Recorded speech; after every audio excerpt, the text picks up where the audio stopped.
प्रिय भक्तों, अगर आपको किसी से डर लगता है, अगर आपके जीवन में या आस पड़ोस में बुरे लोग रहते हैं, कोई व्यक्ति आपको परेशान करता है, आपके परिवार के साथ किसी ने बुरा किया हो या करना चाहता है, या फिर कोई आपका शत्रु है, तो आप बहुत ही सही जगह पर आए हैं। आज के बाद इन सभी शत्रुओं का सदा के लिए अंत हो जाएगा। बुरी नजर का भी सदा के लिए अंत हो जाएगा। अगर आपको यह वीडियो दिखे तो समझ लेना कि आपका बुरा समय अब समाप्त होने वाला है। स्वयं माता बगलामुखी आपको अपनी दिव्य कृपा प्रदान करना चाहती हैं। आज हम आपको भगवती पीताम्बरी मां बगलामुखी का एक ऐसा घातक एवं चमत्कारी मंत्र सुनाने वाले हैं, जो केवल और केवल शत्रु का दमन करने और उसका संपूर्ण विनाश करने के लिए ही निर्मित किया गया था। सभी शत्रु नाशक मंत्रों में से यह मंत्र अत्यंत ही विनाशकारी है, जिसका केवल 108 बार जाप करने मात्र से आपको कुछ ही घंटों में इसका असर दिखना चालू हो जाएगा। स्वयं मां बगलामुखी आपके सभी शत्रुओं को काल के दर्शन करा देंगी। इस शत्रु नाशक मंत्र के बारे में बहुत ही कम लोग जानते हैं। सनातन प्राचीन ग्रंथों में इस मंत्र को महाघातक एवं सर्वशक्तिशाली मंत्रों की श्रेणी में रखा गया है। जो भी साधक किसी द्वंद्व से पहले यदि इस मंत्र का 108 बार जाप करता है, उसकी विजय निश्चित है। आपके परिवार में आज के बाद सुख शांति सदैव बनी रहेगी। साथ ही जीवन के सभी संकट और बाधाएं हमेशा के लिए दूर हो जाएंगी। यह मंत्र इतना प्रभावशाली है कि एक बार जागृत होने पर आपके सभी शत्रुओं का संपूर्ण विध्वंस करेगा। परंतु ये सब तभी संभव होगा जब आप इस सिद्ध मंत्र का 108 बार जाप करके इसे जागृत करेंगे। मंत्र इतना अधिक घातक है कि यदि एक बार भी जिस किसी भी शत्रु का नाम लेकर छोड़ देंगे तो उसका अंत करके ही इसकी ऊर्जा शांत होगी। इस बात का विशेष ध्यान रखें। शत्रु किसी भी प्रकार से इस प्राचीन अमोघ मंत्र के प्रभाव से बच नहीं सकता। लाखों करोड़ों वर्षों पहले कुछ महान ऋषि मुनियों ने इस मंत्र को स्वयं मां बगलामुखी की दिव्य ऊर्जा से निर्मित किया। इसलिए यह मंत्र कभी विफल नहीं होता। इस मंत्र का प्रयोग केवल बहुत अधिक विशेष प्रयोजन पड़ने पर ही करें। अगर आप किसी भी कारण से इस मंत्र का जाप नहीं कर पा रहे हैं, तो इसका एक सरल उपाय है कि केवल इसे अपने मोबाइल फोन में प्ले कर दें। परंतु ध्यान रहे कि इस विधि को गुप्त रूप से करना है। ऐसा करने से भी आपको वही फल प्राप्त होगा जो मंत्र जाप से मिलता है। मंत्र चलते समय बीच में रुकने न पाए और कोई बाधा न आए, अन्यथा मंत्र की दिव्य ऊर्जा काम करना बंद कर देगी। यह मंत्र एक बार जागृत होने के बाद इसे विफल करना असंभव है। यह अपना कार्य संपन्न करके ही शांत होता है। इसलिए मंत्र का बहुत सोच समझ कर ही प्रयोग करें। इसका किसी पर गलत उपयोग न करें। तो चलिए मंत्र का श्रवण कर लेते हैं। बगलामुखी सर्वदुष्टानां वाचं मुखं पदं स्थवे जिह्वा किलै बुद्धिविनाशे ॐ ह्रीं स्वाहा। ॐ ह्रीं बगलामुखी सर्वदुष्टानां वाचं मुखं पदं स्तम्भे जिह्वा किलै बुद्धिविनाशे ॐ ह्रीं स्वाहा। ॐ ह्रीं बगलामुखी सर्वदुष्टानां वाचं मुखं पदं स्तभ्य जिह्वा किलै बुद्धिविनाशे ॐ ह्रीं स्वाहा। ॐ ह्रीं बगलामुखी सर्वदुष्टानां वाचं मुखं पदं स्थवे जिह्वा किलै बुद्धिविनाशे ॐ ह्रीं स्वाहा। ॐ ह्रीं बगलामुखी सर्वदुष्टानां वाचं मुखं पदं स्तम्भे जिह्वा किलै बुद्धिविनाशे ॐ ह्रीं स्वाहा।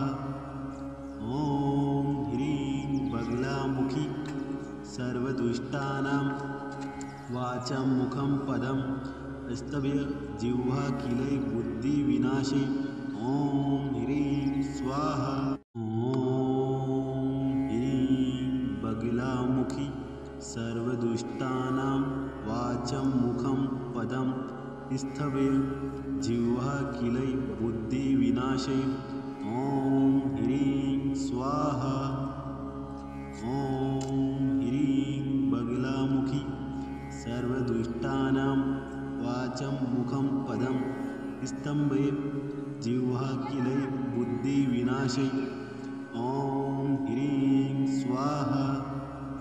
ॐ ह्रीं बगलामुखी सर्वदुष्टानां वाचं मुखं पदं स्तव्य जिह्वा किलै बुद्धिविनाशे ॐ ह्रीं स्वाहा। ॐ ह्रीं बगलामुखी सर्वदुष्टानां वाचं मुखं पदं स्तव्य जिह्वा किलै बुद्धिविनाशे ॐ ह्रीं स्वाहा। ॐ ह्रीं बगलामुखी सर्वदुष्टानां वाचं मुखं पदं स्तम्भे जिह्वा किलै बुद्धिविनाशे ॐ ह्रीं स्वाहा। ॐ ह्रीं बगलामुखी सर्वदुष्टानां वाचं मुखं पदं स्तव्य जिह्वा किलै बुद्धिविनाशे ॐ ह्रीं स्वाहा। ॐ ह्रीं बगलामुखी सर्वदुष्टानां वाचं मुखं पदं स्तव्य जिह्वा किलै बुद्धिविनाशे ॐ ह्रीं स्वाहा। ॐ ह्रीं बगलामुखी सर्वदुष्टानां वाचं मुखं पदं स्तम्भे जिह्वा किलै बुद्धिविनाशे ॐ ह्रीं स्वाहा। ॐ ह्रीं बगलामुखी सर्वदुष्टानां वाचं मुखं पदं स्तव्य जिह्वा किलै बुद्धिविनाशे ॐ ह्रीं स्वाहा। ॐ ह्रीं बगलामुखी सर्वदुष्टानां वाचं मुखं पदं स्तव्य जिह्वा किलै बुद्धिविनाशे ॐ ह्रीं स्वाहा। ॐ ह्रीं बगलामुखी सर्वदुष्टानां वाचं मुखं पदं स्तम्भे जिह्वा किलै बुद्धिविनाशे ॐ ह्रीं स्वाहा। ॐ ह्रीं बगलामुखी सर्वदुष्टानां वाचं मुखं पदं स्तव्य जिह्वा किलै बुद्धिविनाशे ॐ ह्रीं स्वाहा। ॐ ह्रीं बगलामुखी सर्वदुष्टानां वाचं मुखं पदं स्तव्य जिह्वा किलै बुद्धिविनाशे ॐ ह्रीं स्वाहा। ॐ ह्रीं बगलामुखी सर्वदुष्टानां वाचं मुखं पदं स्तम्भे जिह्वा किलै बुद्धिविनाशे ॐ ह्रीं स्वाहा। ॐ ह्रीं बगलामुखी सर्वदुष्टानां वाचं मुखं पदं स्तव्य जिह्वा किलै बुद्धिविनाशे ॐ ह्रीं स्वाहा। ॐ ह्रीं बगलामुखी सर्वदुष्टानां वाचं मुखं पदं स्तव्य जिह्वा किलै बुद्धिविनाशे ॐ ह्रीं स्वाहा। ॐ ह्रीं बगलामुखी सर्वदुष्टानां वाचं मुखं पदं स्तम्भे जिह्वा किलै बुद्धिविनाशे ॐ ह्रीं स्वाहा। ॐ ह्रीं बगलामुखी सर्वदुष्टानां वाचं मुखं पदं स्तव्य जिह्वा किलै बुद्धिविनाशे ॐ ह्रीं स्वाहा। ॐ ह्रीं बगलामुखी सर्वदुष्टानां वाचं मुखं पदं स्तव्य जिह्वा किलै बुद्धिविनाशे ॐ ह्रीं स्वाहा। ॐ ह्रीं बगलामुखी सर्वदुष्टानां वाचं मुखं पदं स्तम्भे जिह्वा किलै बुद्धिविनाशे ॐ ह्रीं स्वाहा। ॐ ह्रीं बगलामुखी सर्वदुष्टानां वाचं मुखं पदं स्तव्य जिह्वा किलै बुद्धिविनाशे ॐ ह्रीं स्वाहा ॐ ह्रीं बगलामुखी सर्वदुष्टानां वाचं मुखं पदं स्थवय जिह्वाखिलै बुद्धिविनाशय ॐ ह्रीं स्वाहा ॐ ह्रीं बगलामुखी सर्वदुष्टानां वाचं मुखं पदं स्तम्भय जिह्वाखिलै बुद्धिविनाशय ॐ ह्रीं स्वाहा ॐ ह्रीं बगलामुखी सर्वदुष्टानां वाचं मुखं पदं स्तभय जिह्वाखिलै बुद्धिविनाशय ॐ ह्रीं स्वाहा ॐ ह्रीं बगलामुखी सर्वदुष्टानां वाचं मुखं पदं स्थवय जिह्वाखिलै बुद्धिविनाशय ॐ ह्रीं स्वाहा ॐ ह्रीं बगलामुखी सर्वदुष्टानां वाचं मुखं पदं स्तम्भय जिह्वाखिलै बुद्धिविनाशय ॐ ह्रीं स्वाहा ॐ ह्रीं बगलामुखी सर्वदुष्टानां वाचं मुखं पदं स्तभय जिह्वाखिलै बुद्धिविनाशय ॐ ह्रीं स्वाहा ॐ ह्रीं बगलामुखी सर्वदुष्टानां वाचं मुखं पदं स्थवय जिह्वाखिलै बुद्धिविनाशय ॐ ह्रीं स्वाहा ॐ ह्रीं बगलामुखी सर्वदुष्टानां वाचं मुखं पदं स्तम्भय जिह्वाखिलै बुद्धिविनाशय ॐ ह्रीं स्वाहा ॐ ह्रीं बगलामुखी सर्वदुष्टानां वाचं मुखं पदं स्तभय जिह्वाखिलै बुद्धिविनाशय ॐ ह्रीं स्वाहा ॐ ह्रीं बगलामुखी सर्वदुष्टानां वाचं मुखं पदं स्थवय जिह्वाखिलै बुद्धिविनाशय ॐ ह्रीं स्वाहा ॐ ह्रीं बगलामुखी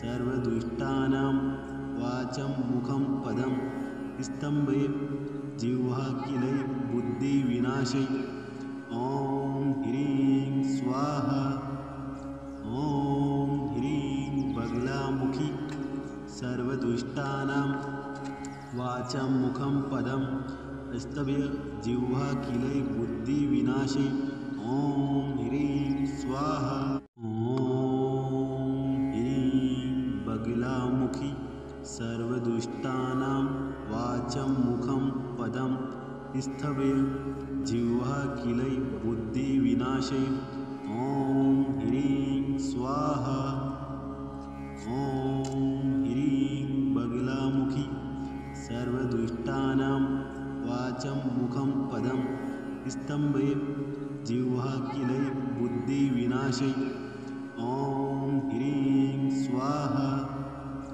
ॐ ह्रीं बगलामुखी सर्वदुष्टानां वाचं मुखं पदं स्तभय जिह्वाखिलै बुद्धिविनाशय ॐ ह्रीं स्वाहा ॐ ह्रीं बगलामुखी सर्वदुष्टानां वाचं मुखं पदं स्थवय जिह्वाखिलै बुद्धिविनाशय ॐ ह्रीं स्वाहा ॐ ह्रीं बगलामुखी सर्वदुष्टानां वाचं मुखं पदं स्तम्भय जिह्वाखिलै बुद्धिविनाशय ॐ ह्रीं स्वाहा ॐ ह्रीं बगलामुखी सर्वदुष्टानां वाचं मुखं पदं स्तभय जिह्वाखिलै बुद्धिविनाशय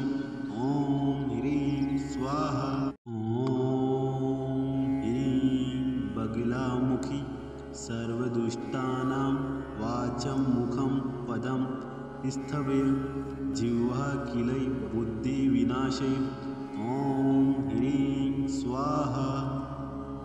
ॐ ह्रीं बगलामुखी सर्वदुष्टानां वाचं मुखं पदं स्तम्भय जिह्वा किलै बुद्धिविनाशे ॐ ह्रीं स्वाहा।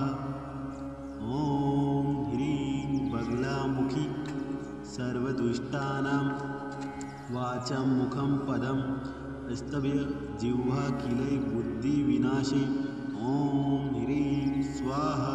ॐ ह्रीं बगलामुखी सर्वदुष्टानां वाचं मुखं पदं स्थवय जिह्वा किलै बुद्धिविनाशे ॐ ह्रीं स्वाहा। ॐ ह्रीं बगलामुखी सर्वदुष्टानां वाचं मुखं पदं स्तम्भय जिह्वा किलै बुद्धिविनाशे ॐ ह्रीं स्वाहा। ॐ ह्रीं बगलामुखी सर्वदुष्टानां वाचं मुखं पदं स्तभय जिह्वा किलै बुद्धिविनाशे ॐ ह्रीं स्वाहा। ॐ ह्रीं बगलामुखी सर्वदुष्टानां वाचं मुखं पदं स्थवय जिह्वा किलै बुद्धिविनाशे ॐ ह्रीं स्वाहा। ॐ ह्रीं बगलामुखी सर्वदुष्टानां वाचं मुखं पदं स्तम्भय जिह्वा किलै बुद्धिविनाशे ॐ ह्रीं स्वाहा। ॐ ह्रीं बगलामुखी सर्वदुष्टानां वाचं मुखं पदं स्तभय जिह्वा किलै बुद्धिविनाशे ॐ ह्रीं स्वाहा। ॐ ह्रीं बगलामुखी सर्वदुष्टानां वाचं मुखं पदं स्थवय जिह्वा किलै बुद्धिविनाशे ॐ ह्रीं स्वाहा। ॐ ह्रीं बगलामुखी सर्वदुष्टानां वाचं मुखं पदं स्तम्भय जिह्वा किलै बुद्धिविनाशे ॐ ह्रीं स्वाहा।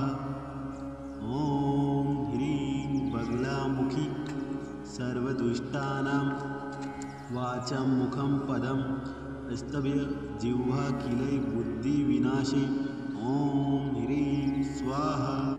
ॐ ह्रीं बगलामुखी सर्वदुष्टानां वाचं मुखं पदं स्थवय जिह्वा किलै बुद्धिविनाशे ॐ ह्रीं स्वाहा।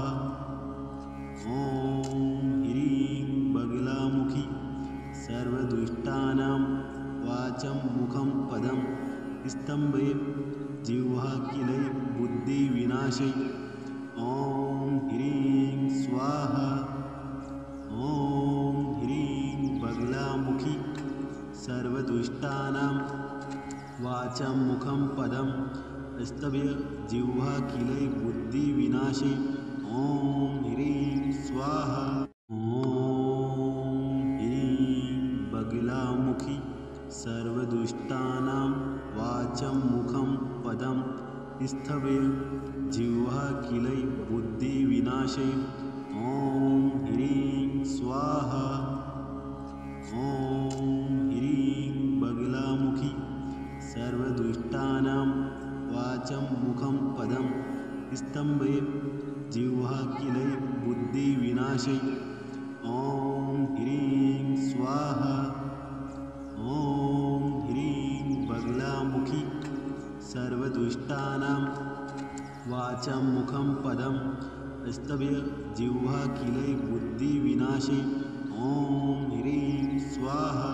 ॐ ह्रीं बगलामुखी सर्वदुष्टानां वाचं मुखं पदं स्थवय जिह्वा किलै बुद्धिविनाशे विनाशे ॐ ह्रीं स्वाहा ॐ ह्रीं बगलामुखी सर्वदुष्टानां वाचं मुखं पदं स्तम्भे जिह्वा किलै बुद्धिविनाशे ॐ ह्रीं स्वाहा ॐ ह्रीं बगलामुखी सर्वदुष्टानां वाचं मुखं पदं स्तभ्य जिह्वा किलै बुद्धिविनाशे ॐ ह्रीं स्वाहा ॐ ह्रीं बगलामुखी सर्वदुष्टानां वाचं मुखं पदं स्तभ्य जिह्वा किलै बुद्धिविनाशे ॐ ह्रीं स्वाहा ॐ ह्रीं बगलामुखी सर्वदुष्टानां वाचं मुखं पदं स्तम्भे जिह्वा किलै बुद्धिविनाशे ॐ ह्रीं स्वाहा ॐ ह्रीं बगलामुखी सर्वदुष्टानां वाचं मुखं पदं स्तभ्य जिह्वा किलै बुद्धिविनाशे ॐ ह्रीं स्वाहा ॐ ह्रीं बगलामुखी सर्वदुष्टानां वाचं मुखं पदं स्तभ्य जिह्वा किलै बुद्धिविनाशे ॐ ह्रीं स्वाहा ॐ ह्रीं बगलामुखी सर्वदुष्टानां वाचं मुखं पदं स्तम्भे जिह्वा किलै बुद्धिविनाशे ॐ ह्रीं स्वाहा ॐ ह्रीं बगलामुखी सर्वदुष्टानां वाचं मुखं पदं स्तभ्य जिह्वा किलै बुद्धिविनाशे ॐ ह्रीं स्वाहा ॐ ह्रीं बगलामुखी सर्वदुष्टानां वाचं मुखं पदं स्तभ्य जिह्वा किलै बुद्धिविनाशे ॐ ह्रीं स्वाहा ॐ ह्रीं बगलामुखी सर्वदुष्टानां वाचं मुखं पदं स्तम्भे जिह्वा किलै बुद्धिविनाशे ॐ ह्रीं स्वाहा ॐ ह्रीं बगलामुखी सर्वदुष्टानां वाचं मुखं पदं स्तभ्य जिह्वा किलै बुद्धिविनाशे ॐ ह्रीं स्वाहा ॐ ह्रीं बगलामुखी सर्वदुष्टानां वाचं मुखं पदं स्तभ्य जिह्वा किलै बुद्धिविनाशे ॐ ह्रीं स्वाहा ॐ ह्रीं बगलामुखी सर्वदुष्टानां वाचं मुखं पदं स्तम्भे जिह्वा किलै बुद्धिविनाशे ॐ ह्रीं स्वाहा ॐ ह्रीं बगलामुखी सर्वदुष्टानां वाचं मुखं पदं स्तभ्य जिह्वा किलै बुद्धिविनाशे ॐ ह्रीं स्वाहा ॐ ह्रीं बगलामुखी सर्वदुष्टानां वाचं मुखं पदं स्तभ्य जिह्वा किलै बुद्धिविनाशे ॐ ह्रीं स्वाहा ॐ ह्रीं बगलामुखी सर्वदुष्टानां वाचं मुखं पदं स्तम्भे जिह्वा किलै बुद्धिविनाशे ॐ ह्रीं स्वाहा ॐ ह्रीं बगलामुखी सर्वदुष्टानां वाचं मुखं पदं स्तभ्य जिह्वा किलै बुद्धिविनाशे ॐ ह्रीं स्वाहा ॐ ह्रीं बगलामुखी सर्वदुष्टानां वाचं मुखं पदं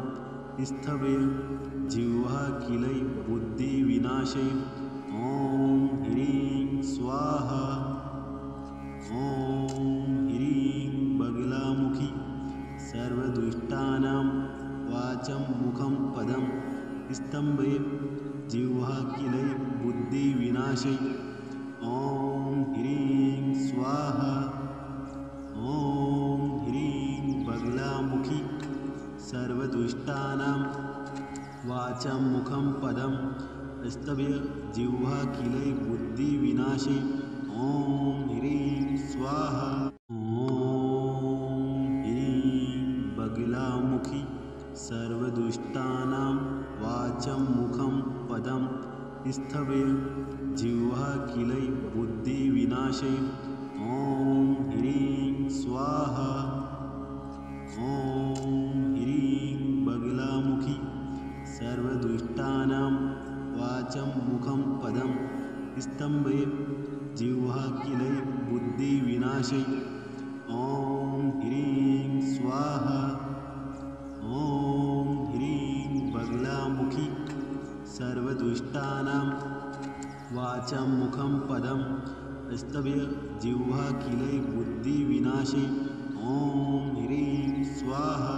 ॐ ह्रीं बगलामुखी सर्वदुष्टानां वाचं मुखं पदं स्तम्भे जिह्वा किलै बुद्धिविनाशै ॐ ह्रीं स्वाहा। ॐ ह्रीं बगलामुखी सर्वदुष्टानां वाचं मुखं पदं स्तम्भे जिह्वा किलै बुद्धिविनाशै ॐ ह्रीं स्वाहा।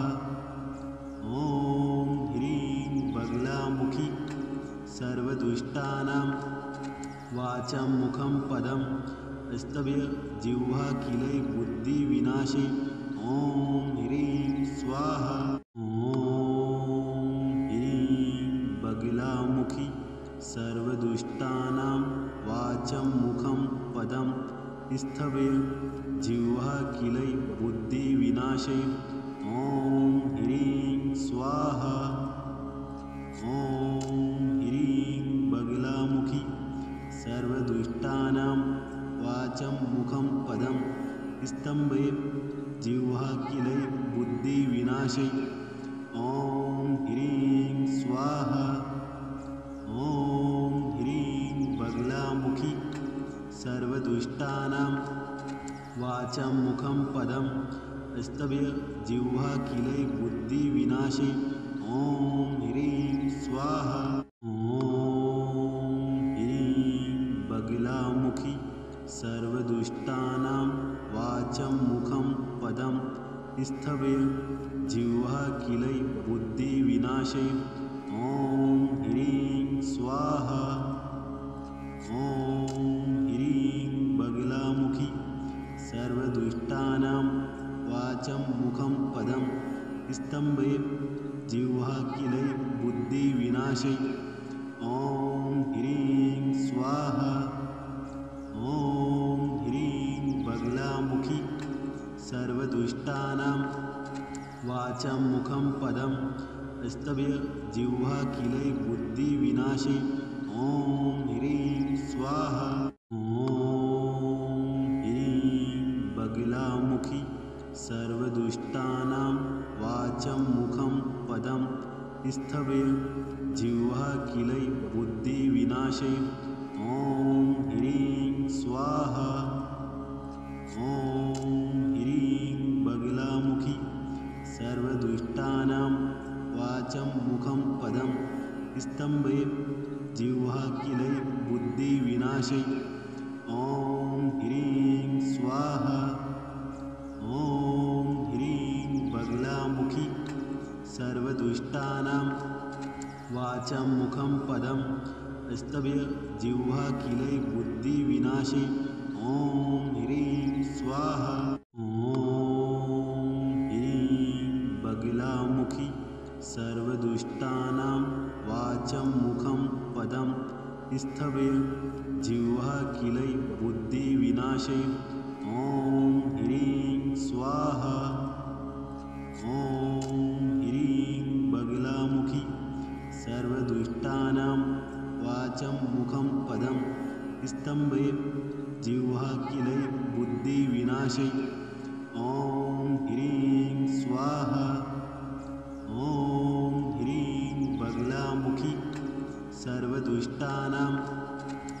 वाचं मुखं पदं स्तभ्य जिह्वा किलै बुद्धिविनाशे ॐ ह्रीं स्वाहा ॐ ह्रीं बगलामुखी सर्वदुष्टानां वाचं मुखं पदं स्तभ्य जिह्वा किलै बुद्धिविनाशे ॐ ह्रीं स्वाहा ॐ ह्रीं बगलामुखी सर्वदुष्टानां वाचं मुखं पदं स्तम्भे जिह्वा किलै बुद्धिविनाशे ॐ ह्रीं स्वाहा ॐ ह्रीं बगलामुखी सर्वदुष्टानां वाचं मुखं पदं स्तभ्य जिह्वा किलै बुद्धिविनाशे ॐ